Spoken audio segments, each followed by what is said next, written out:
Here's your pool type trailer. It's a 2003 trailer. It's made by Light Angle. It's a 14,000 pound trailer. Got your 8-hole wheels. Got your spare wheel here with it. It's got a chain box up here, storage box right here. 16-inch rubber. Between the fenders,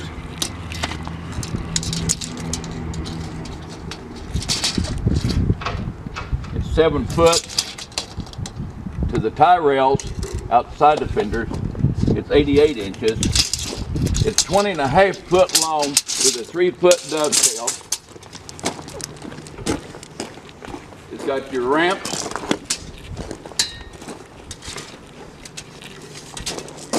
Ramps are 5 foot long. You can put them everywhere you want here. You can slide them clear in the middle here, what you want. They're removable. Got your, it's just a heavy duty trailer. You can do a lot of work with. The title's in order.